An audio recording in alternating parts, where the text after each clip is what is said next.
There is a lot to be said about an underdog. We oftentimes fail to acknowledge their existence, but eventually find ourselves rooting for them in the face of a heavy favorite. Romania is just that. Europe's undisputed perennial underdog. The Buster Douglas to France, Spain, or Italy's Mike Tyson. Often overlooked and generally underappreciated, Romania has a less than flattering reputation amongst its fellow EU member states. Everything from poverty jokes to gypsy references, you won't find many kind words thrown this way. In fact, when I announced I'd be coming to shoot a video on Romania's capital, Bucharest, I was immediately met with a simple question. Why? Why this country? Oddly enough, most of the people asking why were Romanians themselves. But actually, the answer to this question is as simple as, well, I have an inordinately large amount of followers from Romania. So that's how I find myself in its epicenter, Bucharest. Specifically in Old Town Bucharest, tucked in between University and Uniti piazzas. Okay, so Bucharest Old Town. You kind of have to come here. This is the center of all centers, and even though it's really touristy, you kind of don't have a choice. It's really nice. It's also really loud.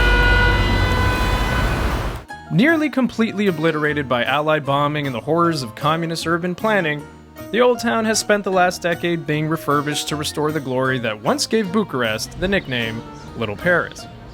Sure, it's not really Paris, but it's a pleasant little neighborhood that is prototypically European.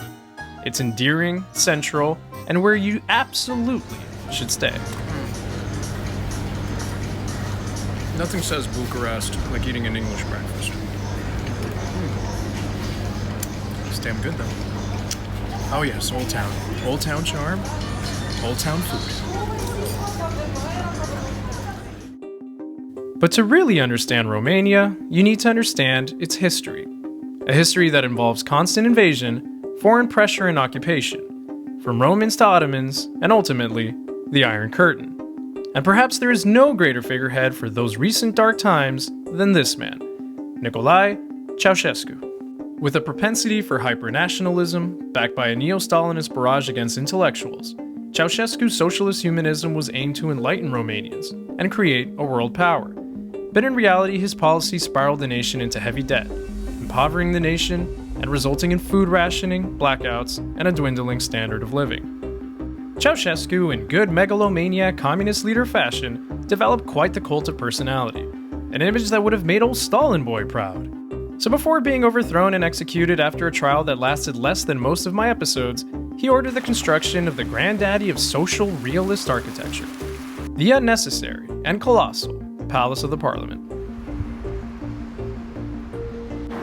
Well, it's pretty clear Ceausescu never worked for IKEA. That is 4 jillion tons of communist brute force. James Bond architecture. Even though 70% of the palace sits empty, at 4.4 million tons, it can lay claim to being the world's heaviest building. But as fate would have it, symbolism unexpectedly strikes. What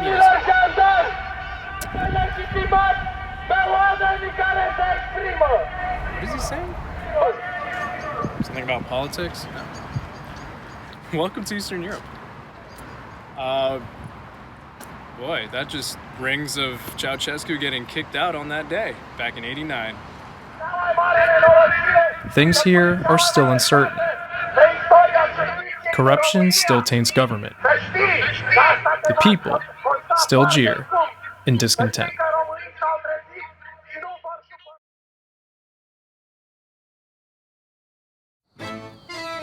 I was promised some local food. And since Romania has been invaded by everyone and their mother, I know that means that there's some good stuff that comes from here.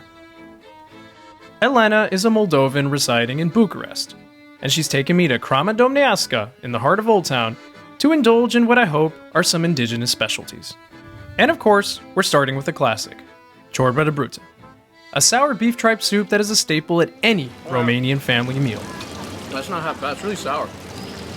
It's like a sour filter. But nothing speaks to me like meat.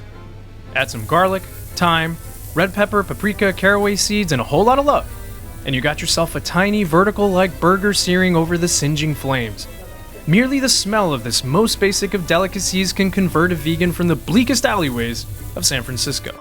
I'm talking, of course, about meat. Okay, and this right here, that... Here we have meat. It's also traditional food. We eat it almost every time, but especially on holidays, like Christmas. Yeah, that, you give it a good dip in that mustard and then... How could you not love that? I don't know, I do. Yeah, that is serious. That is good. That is really good. Not to be forgotten is a very of-the-region cabbage roll stuffed with pork and rice. That's a sarmale. Yes, it's sarmale with mamaliga, and we made it from one type of flour. It's like yellow flour. See, like, the thing I think is, like, most good cuisines, like most cultures that have really good cuisines, usually are like a mix, right? So, like, it's because, like, some invading force came from, like, 2 or 3 different lands and, like, just pillaged the hell out of everyone and just mixed their culture with the local culture, and you got just something like this. Our food is like, it's something special. It tastes different, and it's very hard to prepare it in this way. Basically, it's comfort food, but you're never fat with it, like, because none of you are ever fat. And, like, see, I would be a slob eating meat back in the U.S. Like, I'd be a slob. And no Romanian meal is complete without a shot of Central Europe's favorite rocket fuel, Palenka. All right, cheers. Cheers. To Bucharest, to pillaging and great food. You have to drink it till the end. Oh God. Bucharest, 2 a.m. After dusk, and the cameras turn off, I wander. I feel the beat of my surroundings. Receptive. Intrigued. Often enamored by the sum of its parts.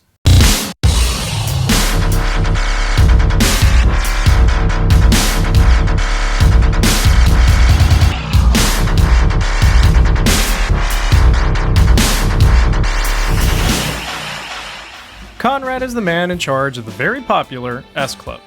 He's also quite the insightful guy who happens to have really cool hair.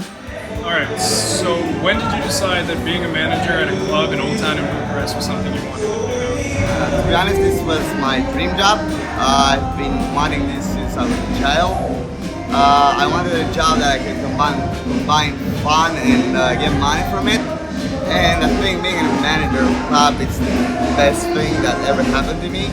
So I can actually say that I'm living my dream. I started for the girls, of course, like everyone, because when I was little, I didn't talk about money. No money, just girls. Not the girls.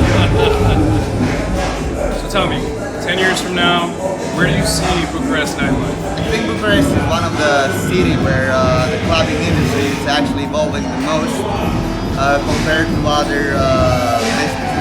So in 10 years, I don't know, I think we should have a lot of music festivals, at least that, and at least 14 clubs more. You're still going to be doing this? Is this part of your life for the next 10 years? To be honest, hopefully I will do the same thing. Like I told you, this is actually my dream job. I'm actually doing exactly what I love.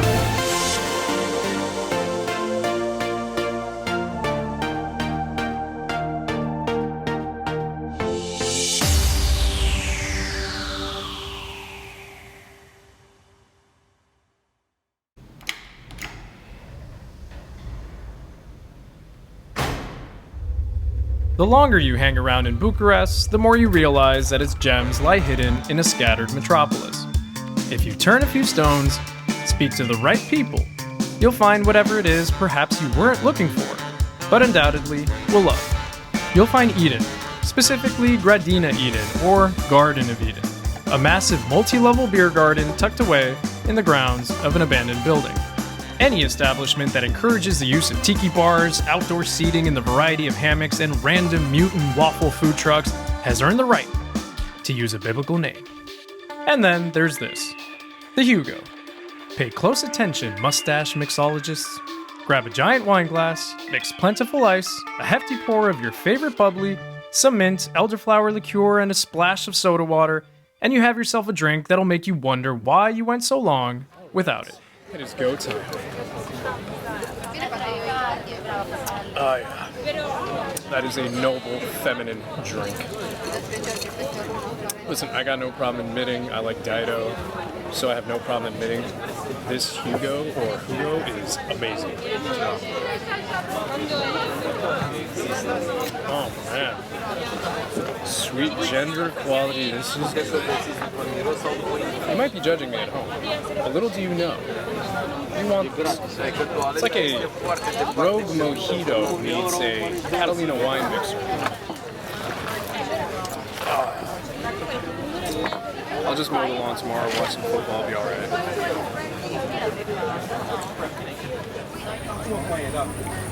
Oh, I'm not gonna lie, I'm like 5 deep on these. There's waffles, okay, and they look great, and these are really cheap. These are like, I don't even know, but I've had a lot of them. That guy's got the right idea. God bless hipsters. God bless hipsters. Perhaps some places aren't meant to be favored. They're meant to be surprises hidden in plain sight, discovered by those who care to look. Romania rewards you for believing in its spirit, its food, the understanding of its people. Flip it over, wipe the dust off. The underdog is ready to shine.